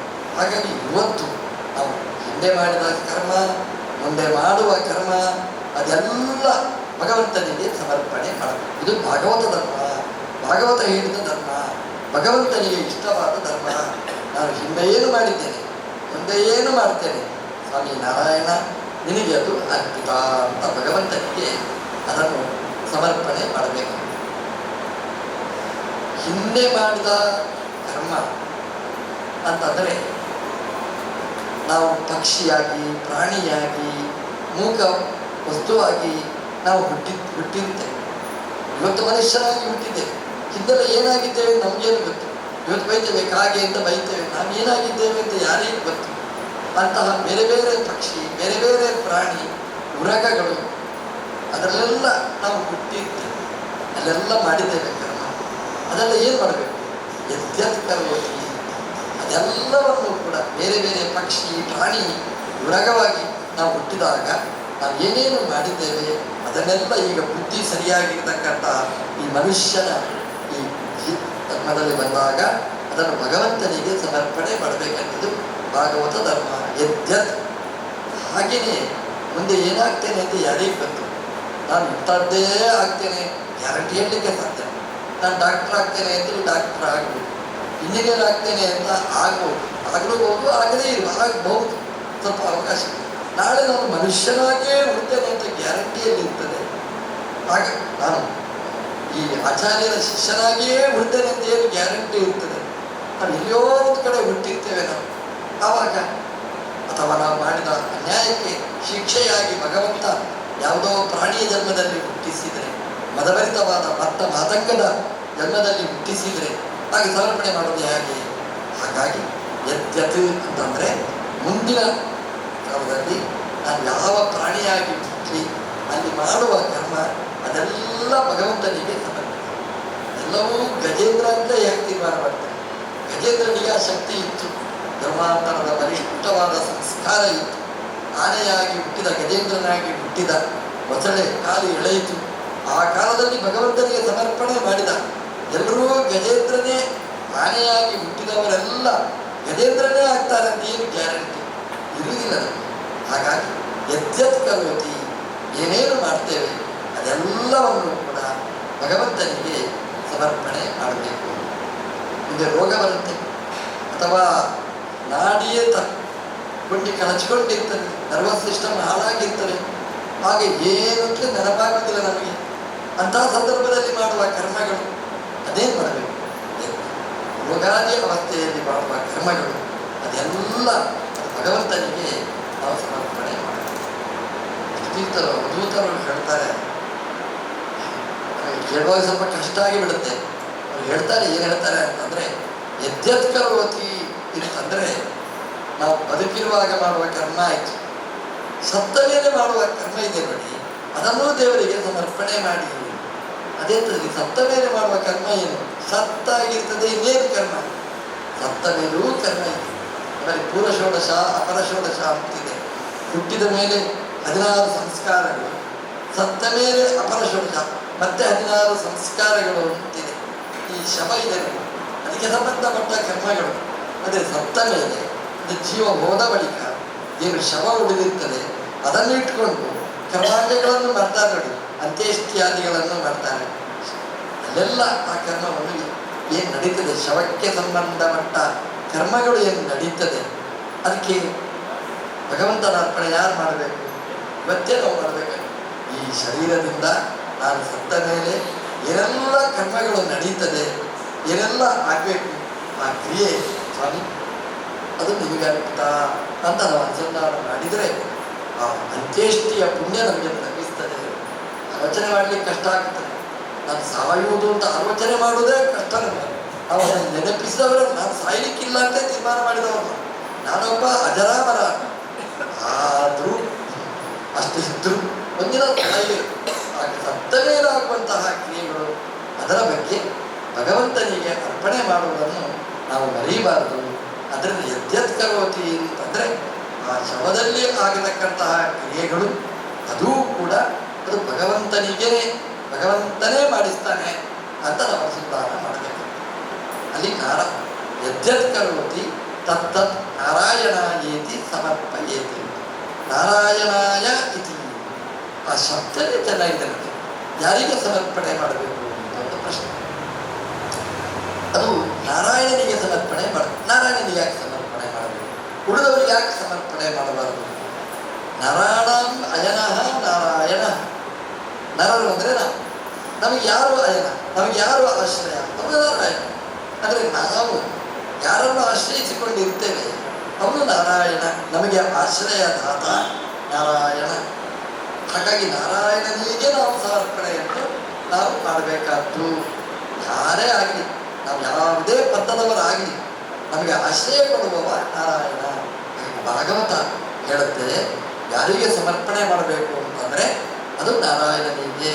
ಯಾಕೆಂದರೆ ನಮಗೆಲ್ಲರಿಗೂ ಕೂಡ ಅವನು ಆಶ್ರಯ ಪ್ರದಾತೃ. ಆದ್ದರಿಂದ ನಮ್ಮೊಳಗೆ ನಿಂತು ಅವನೇ ಮಾಡಿಸುವುದರಿಂದ ಅವನಿಗೆ ಇದನ್ನೆಲ್ಲ ನಾವು ಅರ್ಪಣೆ ಮಾಡಬೇಕಾದ್ದು ಅಂತ ನಾರಾಯಣಾಯ ಅಂತ ಆ ಶಬ್ದವನ್ನು, ನಾರಾಯಣ ಅನ್ನುವ ಶಬ್ದವನ್ನೇ ಅಲ್ಲಿ ಬಳಸಿದ್ದಾರೆ. ಅದನ್ನೇ ಹೇಳಿದ್ದೆ, ಸಮರ್ಪಣೆ ಅಂದರೆ ಏನು ಅಂತ ಒಂದು ಪ್ರಶ್ನೆ. ನಾರಾಯಣಾಯ ಇತಿ ಸಮರ್ಪಣೆ ಮಾಡೋದು ಅಂದರೆ ಏನು? ಇದು ನಾರಾಯಣನಿಗೋಸ್ಕರ. ನಾವು ಏನು ತಗೊಂಡ್ರು ಇದು ನನ್ನ ಮಗನಿಗೆ, ಇದು ನನ್ನ ಮಗಳಿಗೆ, ನನ್ನ ಮಗುವಿಗೆ, ಏನಿದ್ರು ನಮ್ಮ ಸಂಕಲ್ಪ ಹಾಗಿರ್ತದೆ. ಹಾಗೆ ಒಬ್ಬ ಭಾಗವತ ಧರ್ಮ ಅನುಷ್ಠಾನ ಮಾಡುವವನ ಸಂಕಲ್ಪ ಹೇಗಿದೆ? ಏನು ಸಿಕ್ಕಿದ್ರು ಇದು ನಾರಾಯಣನಿಗೆ, ಇದು ಏನು ಸಿಕ್ಕೊಟ್ರು ಇದು ನಾರಾಯಣನಿಗೆ. ಹೊಗಳ್ಳಿ ನಿಂದೆ ಮಾಡಲಿ ಏನು ಅಂದ್ರೂ ಕೂಡ ನಾರಾಯಣಾಯ ಇದು ಸಮರ್ಪಣೆ, ಅದು ಭಗವಂತನಿಗೆ. ನಮ್ಮದು ಯಾರಾದರೂ ಬೈದರೆ, ಯಾರಾದರೂ ಅವಮಾನ ಮಾಡಿದರೆ ನಮ್ಮದು ಮಾತೇನು ಗೊತ್ತಾ? ನನಗೆ ಬೈದದ್ದಲ್ಲ, ಅದು ದೇವರಿಗೆ ಬೈದದ್ದು. ಮಾಡಿದ ಅವಮಾನ ಅದೆಲ್ಲ ದೇವರಿಗೆ. ಅವಮಾನ ಮಾಡಿದರೆ ಅದು ದೇವರಿಗೆ. ಏನಾದರೂ ಪ್ರಶಂಸೆ ಮಾಡಿದರೆ ಅದೆಲ್ಲ ನಾನು ಮಾಡಿದ್ದೆ, ಒಳಗಿಂದ ನಾವು ಎಂಜಾಯ್ ಮಾಡ್ತೇವೆ. ನಾರಾಯಣ ಹೇಗೆ ಅವಮಾನಾದಿಗಳಾದಾಗ ಅದು ನನಗಲ್ಲ ಅಂತ ನಾವು ಅಂಟಿಕೊಳ್ಳದಿದ್ದ ಹಾಗೆ ನಾವು ಮಾಡ್ತೇವೆ, ಹಾಗೆಯೇ ಪ್ರಶಂಸೆ ಮಾಡಿದಾಗಲೂ ಕೂಡ, ಸತ್ಕಾರ ಸನ್ಮಾನ ಆದಾಗಲೂ ಕೂಡ ನಾರಾಯಣಾಯ ಅದು ಭಗವಂತ. ಅವ ಕೂತು ಮಾಡಿಸಿದ್ದಕ್ಕೆ ಇದೆಲ್ಲ ಮಾಡಲಿಕ್ಕೆ ಸಾಧ್ಯ, ಅವನು ಮಾಡಿಸಿದ್ದು ಮಾಡಲಿಕ್ಕೆ ಸಾಧ್ಯ. ನಾರಾಯಣಾಯ ಅಂತ ಈ ಉದ್ದೇಶ ನಮ್ಮದು ಹಾಗಿರ್ಬೇಕಂತ. ಇದೇ ಸಮರ್ಪಣೆ. ಸಮರ್ಪಣೆ ಅಂದರೆ ಅರ್ಪಣ ಅಂತ ಒಂದು ಶಬ್ದ ಇದೆ. ಅರ್ಪಣ ಅಂದರೆ ಅದು ಮೂಲತಃ ರು ಅಂತಕ್ಕಂಥದ್ದು ವರ್ಗ, ಅದರಿಂದ ತಯಾರಾದ ಶಬ್ದ ಅರ್ಪಣ. ರು ಅಂದರೆ ಗತಿ, ಗತಿ ಅಂದರೆ ಅವಗತಿ, ಅವಗತಿ ಅಂದರೆ ಜ್ಞಾನ. ಸಮರ್ಪಣ ಅಂದರೆ ಸರಿಯಾಗಿರತಕ್ಕಂತಹ ಜ್ಞಾನ. ಸಮರ್ಪಣೆ ಅಂದರೆ ಏನು? ಭಗವಂತನಿಗೆ ಇದೆಲ್ಲ ಸಮರ್ಪಣೆ ಮಾಡಿ ಅಂತಂದರೆ ದೇವರ ಬಾಯಿ ಕೊಂಡೋಗಿಡಿ ಅಂತ ಅದಕ್ಕೆ ಅರ್ಥ. ಮಾತ್ರ ಏನೇನಿದೆ ಎಲ್ಲ ದೇವರೇ ನಿನಗಿದು. ನಾವು ತಿನ್ನುವ ವಸ್ತುವನ್ನು ಮಗುವಿಗೆ ಸಮರ್ಪಣೆ ಮಾಡ್ತೇವೆ, ನಾವು ಸಮರ್ಪಣೆ ತಿಂದು ದೇವರಿಗೆ ತಿಂತಾನ ಅದನ್ನು. ಹಾಗಲ್ಲ, ಸಮರ್ಪಣೆ ಅಂತಂದರೆ ನೀನು ಮಾಡಿದ್ದು, ನೀನು ಮಾಡಿಸಿದ್ದು ಅನ್ನುವಂತಹ ಜ್ಞಾನ. ಇದಕ್ಕೆ ಸಮರ್ಪಣೆ ಅಂತ ಹೇಳ್ತಾರೆ. ನಾರಾಯಣ ಏತಿ ಸಮರ್ಪಯೇತು ತತ್, ಎಲ್ಲ ಯಜ್ಞತ್ ಕರೋತಿ ತತ್ ನಾರಾಯಣ ಏತಿ ಸಮರ್ಪಯೇತು.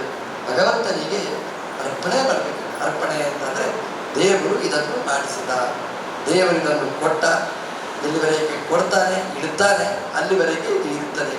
ದೇವರು ಯಾವಾಗ ಕೊಂಡೊಯ್ತಾನೆ ಅಲ್ಲಿಂದ ಮತ್ತೆ ಅದು ಇರುವುದಿಲ್ಲ. ಅಂದರೆ ಭಗವದಧೀನವಾದಂತಹದ್ದು ಈ ವಸ್ತು. ಈ ಅನುಸಂಧಾನ ನಾವು ಮಾಡಿದರೆ ಭಗವಂತ ನಮಗೆ ಆಯುಷ್ಯ, ಆರೋಗ್ಯ, ಭವಿಷ್ಯ ಎಲ್ಲ ನಮ್ಗೆ ಕೊಡ್ತಾನೆ. ಯಾಕೆ ಅಂತಂದರೆ ದೇವರಿಗೆ ದೇವರ ಎಚ್ಚರ ಇದ್ದು ಬದುಕುವವರು. ನಮ್ಮಲ್ಲಿ ಕ್ರಮದಲ್ಲಿ ಹಾಗೆ ನೋಡಿ, ಒಂದು ಮನೆ ಬಾಡಿಗೆ ಕೊಡ್ತೇವೆ. ನಾವು ಯಾರಿಗೆ ಕೊಡ್ತೇವೆ ಅಂತಂದರೆ ಆ ಬಾಡಿಗೆ ಮನೆಯವ ನಮಗೆ ತುಂಬ ಅನುಕೂಲ ಆಗಿದ್ದರೆ ದಿನ ಹೇಳ್ತಾನೆ, ಸರ್ ನಿಮ್ಮ ಮನೆಯಲ್ಲೇ ಇದ್ದೇನೆ, ನಿಮ್ಮ ಮನೆಯಲ್ಲೇ ಇರ್ತೇನೆ, ನೀವು ಕೊಡಲಿಲ್ಲ ಅಂದರೆ ನಾನು ಇರಲಿಕ್ಕೆ ಸಾಧ್ಯ ಇರ್ತಿರ್ಲಿಲ್ಲ.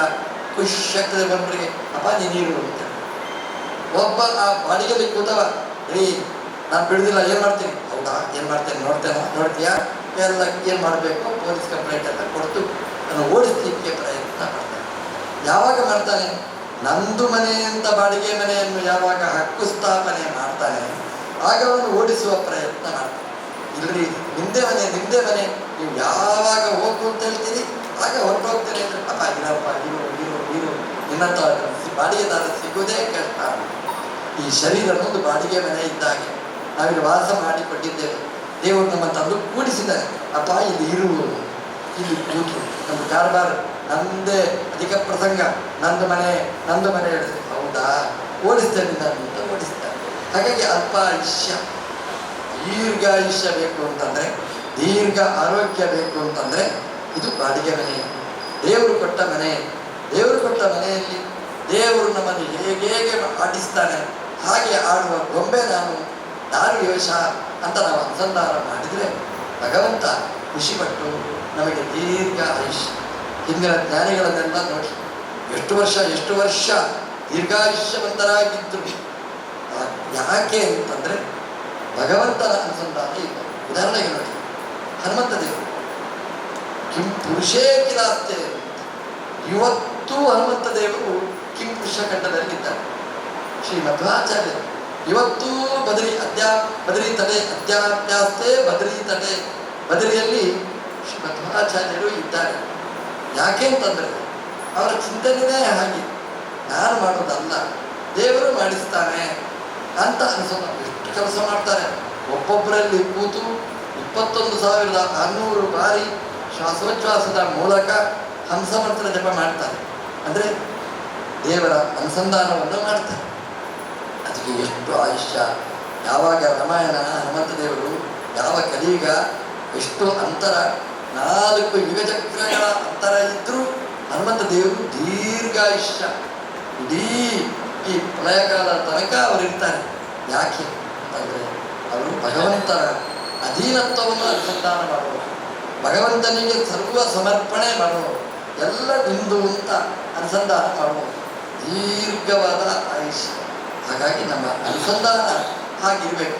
ಸರ್ವ ಸಮರ್ಪಣೆಯ ಅನುಸಂಧಾನ ನಾವು ಮಾಡಿದರೆ ಭಗವಂತ ಪ್ರೀತನಾಗ್ತಾನೆ, ಪ್ರೀತನಾಗಿ ನಮಗೆಲ್ಲವನ್ನೂ ಕರುಣಿಸ್ತಾನೆ ಅಂತ ಇದರಲ್ಲಿ ಕ್ರಿಯಾ ಸಮರ್ಪಣೆಯನ್ನು ಇಲ್ಲಿ ಹೇಳಿದ್ದಾರೆ.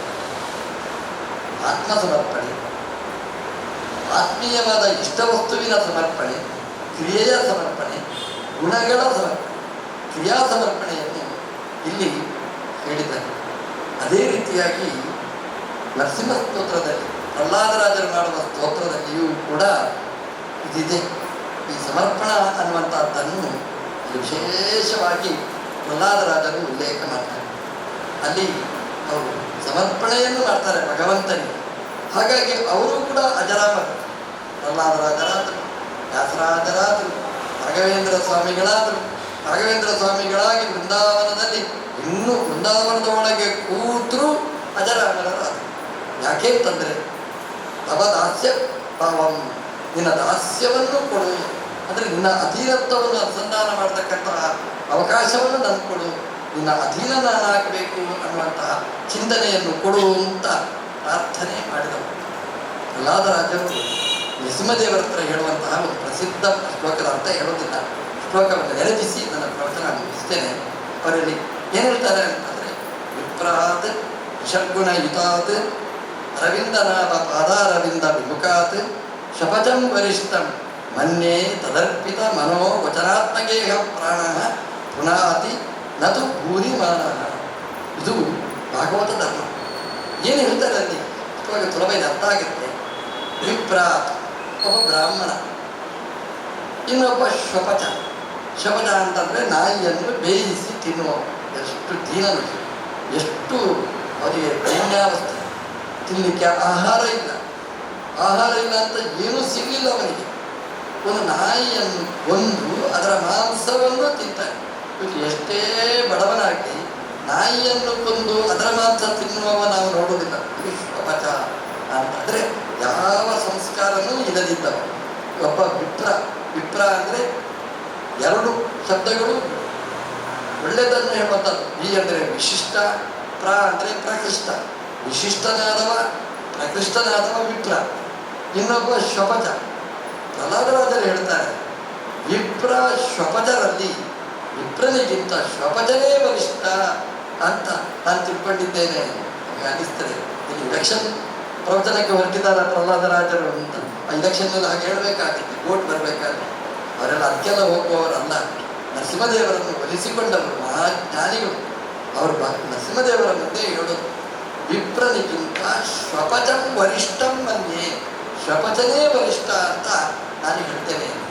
ವಿಪ್ರ ಎಂತವ, ಶ್ವಪಚ ಎಂತವ ಅಂತ ಅವರಿಗೆ ಅವರ ವಿಶ್ಲೇಷಣೆಯನ್ನು ಮಾಡ್ತಾರೆ. ವಿಪ್ರಾತ್ ದ್ವಿಷಡ್ಗುಣಯುತಾತ್.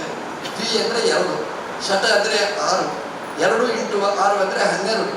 ವಿಪ್ರಾತ್ ದ್ವಿಷಡ್ಗುಣಯುತಾತ್, 12 ಗುಣಗಳಿಂದ ಸಂಪನ್ನನಾದ ಒಬ್ಬ ವಿಪ್ರ, ಒಬ್ಬ ಬ್ರಾಹ್ಮಣ. 12 ಗುಣ ಸಂಪನ್ನನಾದ ಬ್ರಾಹ್ಮಣ.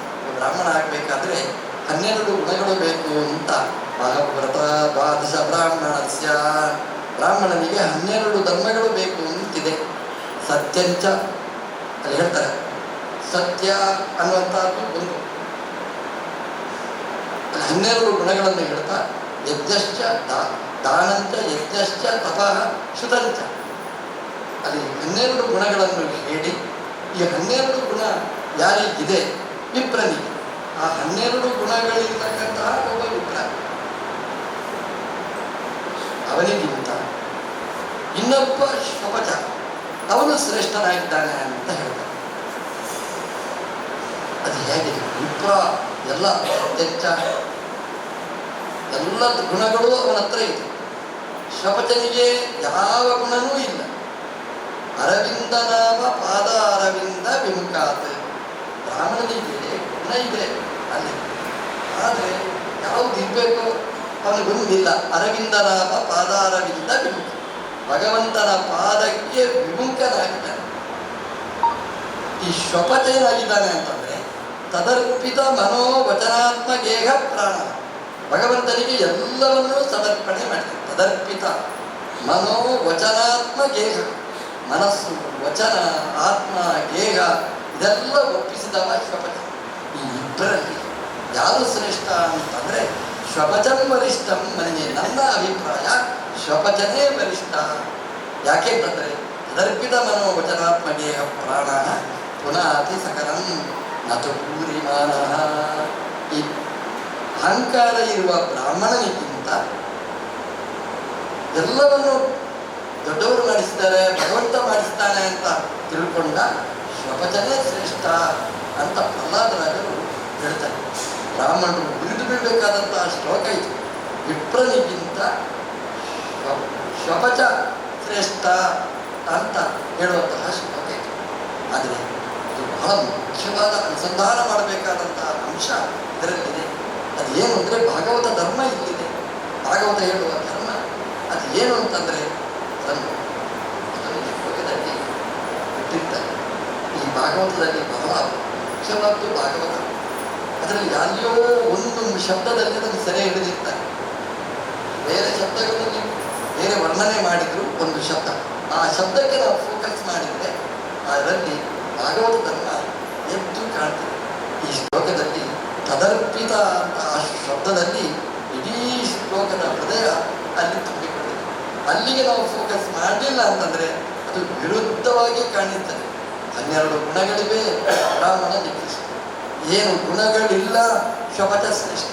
ಇದು ಹೇಗೆ ವಿರುದ್ಧ ಸ್ಟೇಟ್ಮೆಂಟ್ ಉಚ್ಚರ ಅಂತ ನಮಗೆ ಅನ್ನಿಸ್ಬೇಕು. ಈ ಶ್ಲೋಕವನ್ನು ವಿಶ್ಲೇಷಣೆ ಮಾಡಿದರೆ, ಆ ಶಬ್ದಕ್ಕೆ ಫೋಕಸ್ ಮಾಡಿದರೆ ಆಗ ಎದ್ದು ಕಾಣ್ತದೆ. ಅರ್ಪಣೆ, ಭಗವದರ್ಪಣೆ ಅನ್ನೋದು ಮುಖ್ಯ. ಶ್ವಪಚ ಎಲ್ಲ ನಂದಲ್ಲ, ಎಲ್ಲ ದೇವರು. ನೀವು ನೋಡಿ, ನಾವು ಬ್ರಾಹ್ಮಣ, ನಾವು ಕೂಡ ದೇವರನ್ನು ಮರೆತು ಗಡಿಬಿಡಿಯಲ್ಲಿ ಹೋಗ್ತೇವೆ ಆಫೀಸಿಗೆ ಅಥವಾ ಏನೋ ಕೆಲಸಕ್ಕೆ ಅಂತ. ಒಬ್ಬ ಕೃಷಿಕ ಇರ್ತಾನೆ. ಆ ಕೃಷಿಕ ಹೇಗಿರ್ತಾನೆ ಅಂತಂದರೆ ಗದ್ದೆಗೆ ಇಳಿತಾನೆ. ನೀವು ನೋಡಿ ಹಳ್ಳಿಯಲ್ಲಿ ಆ ಕೃಷಿಕರು ಹೇಗಿರ್ತಾರೆ, ಅವನು ಗದ್ದೆಗೆ ಇಳಿದ್ರೆ ಅವನು ಕೂಡಲೇ ನೇಗಿಲಿಡಿದು ಉಳ್ಳಿಕ್ಕೆ ಶುರು ಮಾಡೋದಿಲ್ಲ. ಅಲ್ಲಿಂದ ನೀರು ತೆಗೆದು ಕೈಯಲ್ಲಿ ಹಿಡಿದು ಮೇಲೆ ನೋಡಿ ಕಣ್ಣು ಮುಚ್ಚಿ ಅಕ್ಕೆ ಕೊಡ್ತಾರೆ.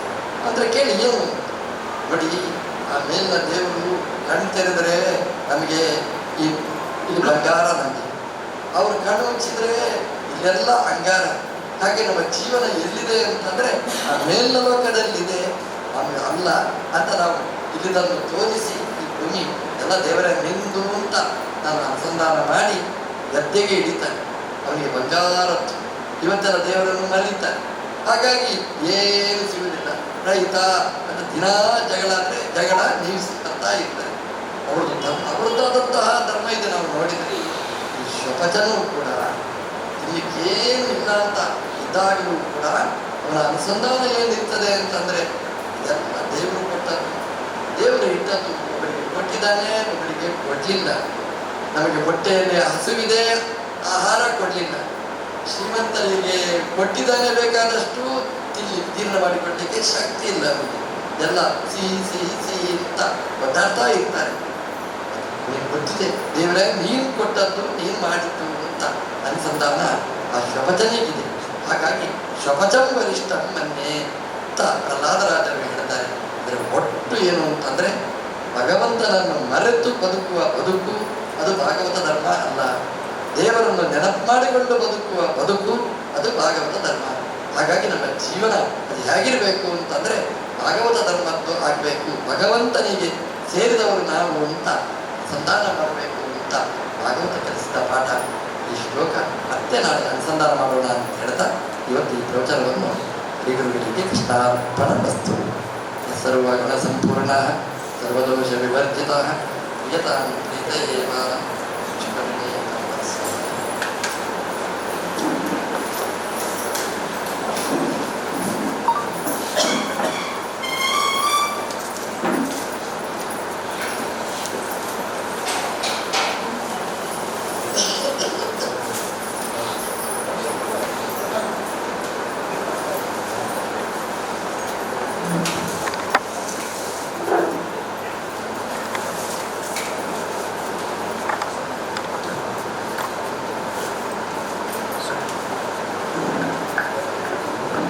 கொஞ்சம் கொஞ்சம் நேரம் நேரம்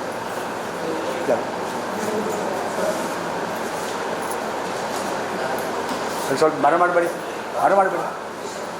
ಇಲ್ಲ ಮರ ಮಾಡಬೇಡಿ. ನಾಳೆ ಭಾಗವತ ಮಂಗಳ, ಅದಾದ ನಂತರ ತೊಟ್ಟಿಲು ಪೂಜೆ ಕೂಡ ಇದೆ. ಎಲ್ಲರೂ ಅವಶ್ಯ ಬರಬೇಕು. ನೀವಲ್ಲದೆ ನಿಮ್ಮ ಮನೆಯಿಂದ ಕೂಡ ಎಲ್ಲರನ್ನೂ ಕರ್ಕೊಂಡು ಬನ್ನಿ ದಯಮಾಡಿ.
ஆனால் அது பாருங்கள் இது நெட்டு போயிடுது. நீங்கள் நெட்டு போயிடுச்சு அதுலேயே கட் ஆகிடுச்சு.